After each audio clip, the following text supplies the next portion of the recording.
Hi everyone, আমি শ্রেষ্ঠা। আপনাদেরকে জানাই শুভ দুর্গাপুজো।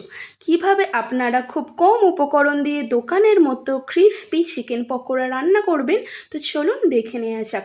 ফার্স্টেই আমি এখানে বোনলেস চিকেন নিয়েছি।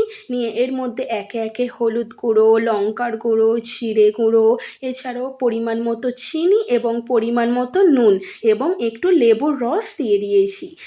এই সমস্তগুলোকে একসাথে খুব ভালো করে মাংসের সাথে মিশিয়ে নিতে হবে। বন্ধুরা, তোমরা দুর্গাপুজো কেমন কাটছে অবশ্যই আমাকে কমেন্ট করে জানাবে। এরপরে আমি ডিম দিয়ে দিচ্ছি একটা।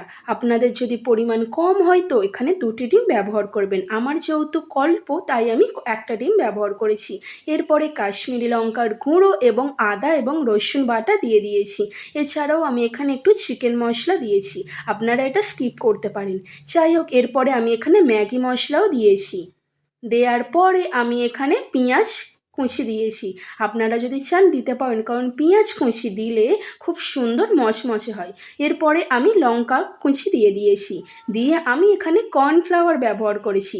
আপনারা যদি চান তাহলে ময়দা বা চালের গুঁড়ো ব্যবহার করতে পারেন। যাই হোক, আমি এবারে কর্নফ্লাওয়ার দেওয়ার পরে এই সমস্তগুলোকে খুব ভালো করে মিশিয়ে নিচ্ছি। বন্ধুরা, যতক্ষণে মেশাচ্ছি আপনাদেরকে বলি, আমার ভিডিওটি যদি ভালো লেগে থাকে অবশ্যই একটি লাইক করে দেবেন এবং শেয়ার করে দেবেন এবং চ্যানেলটিকে সাবস্ক্রাইব করে পাশে থাকবেন। নতুন নতুন ভিডিও খুব আসতে চলেছে।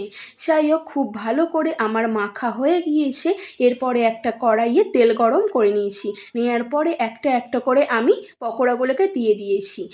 খুব ভালো করে অল্প আঁচে পকোড়াগুলোকে ভেজে নিতে হবে যতক্ষণ না লাল হয়ে আসছে। যাই হোক, আমার রেডি হয়ে গিয়েছে। দেখো কত সুন্দর মুচমুচে হয়েছে। তোমরা অবশ্যই বাড়িতে একদিন বানিয়ে দেখো, কেমন হয়েছে আমাকে অবশ্যই জানাবে। ধন্যবাদ।